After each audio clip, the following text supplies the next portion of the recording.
Imagine that, years into the future, Queen Leonor is invited to address a gathering of world leaders. Nations are facing economic uncertainty, political division, and growing distrust among citizens. Instead of presenting a complicated strategy, she shares 3 simple principles, 3 rules she believes every country should follow to build a stronger future. This is a fictional story inspired by public figures. The speech, dialogue, and events are entirely imagined for entertainment purposes and are not based on real statements or actions by Princess Leonor. The grand hall fell silent as Queen Leonor stepped onto the stage. Representatives from dozens of countries waited to hear what Spain's young monarch had to say. Many expected a speech filled with statistics, political analysis, or diplomatic language. Instead, Leonor smiled warmly and began with a simple sentence. If I have learned anything from service, it is that strong nations are built on strong values, not just strong institutions. The audience leaned forward. She paused before continuing. Today, I want to share 3 rules. They are simple, they are not magical solutions. But I believe every country would be stronger if it lived by them. The room became completely silent. She raised one finger. Rule number 1. Duty before ego. A photograph appeared on the large screen behind her. It showed young military cadets training together. No one succeeds alone, Leonor said. Whether you wear a uniform, run a business, teach in a classroom, or serve in government, leadership begins when personal ambition becomes less important than the people you serve. She explained that during difficult moments, it is easy for leaders to seek popularity instead of responsibility.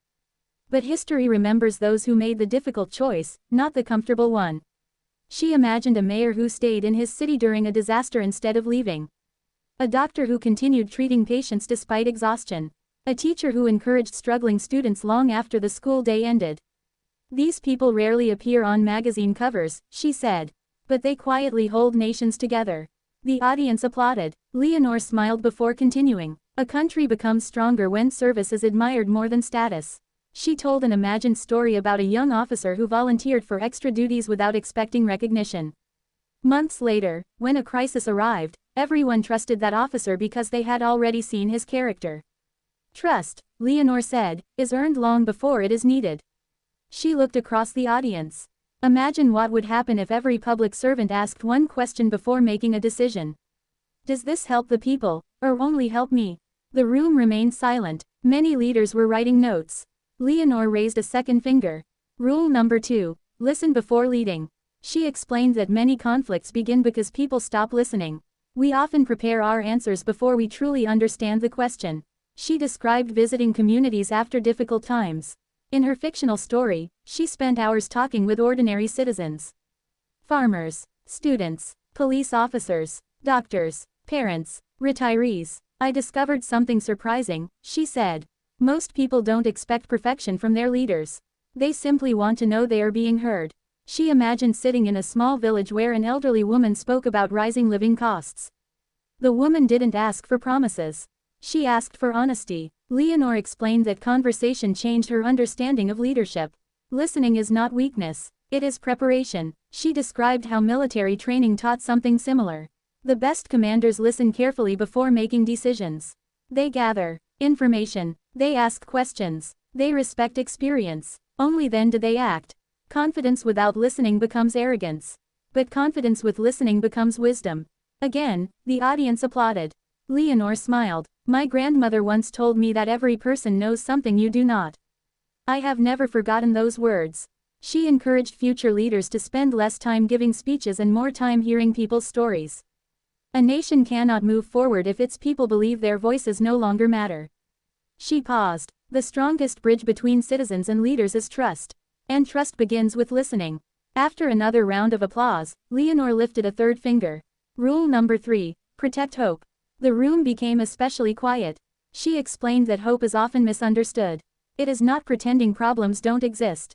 It is believing problems can be solved. She imagined visiting a hospital where children were recovering from serious illnesses.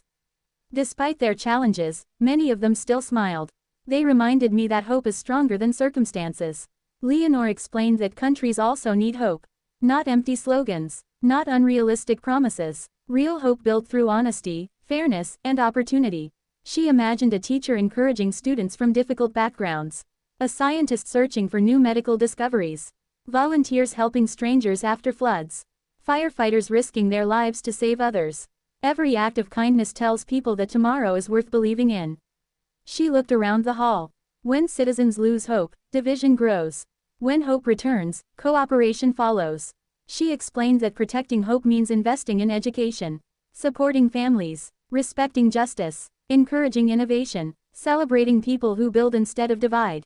It also means telling the truth, even when the truth is difficult. People applauded louder than before. Leonor allowed the applause to settle. She then surprised everyone. I promised 3 rules, but there is something connecting all 3. She smiled. They all begin with respect. Respect for duty, respect for people, respect for the future. Without respect, she explained, even wealthy countries can become unstable. With respect, even nations facing hardship can find strength. She shared another fictional memory. As a young cadet during military training, she once struggled during a demanding exercise.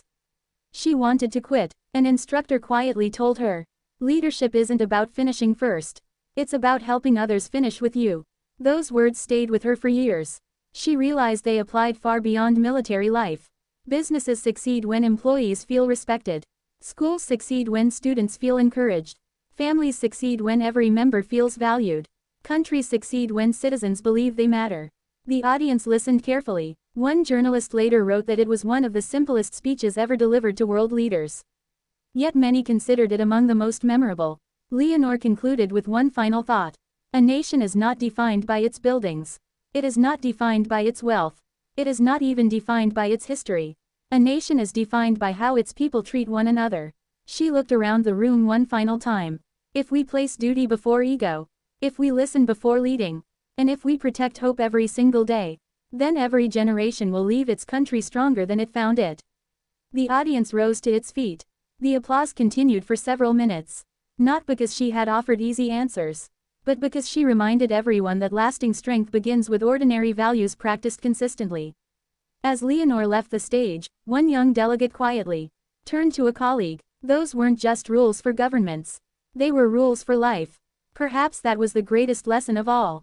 Whether someone is a monarch, a teacher, a parent, a student, or simply a neighbor, nations become stronger when individuals choose integrity over pride, listening over assumption, and hope over despair. And in this imagined future, those 3 simple rules became Queen Leonor's lasting legacy, not because they solved every problem overnight, but because they inspired people to become the kind of citizens who could solve problems together.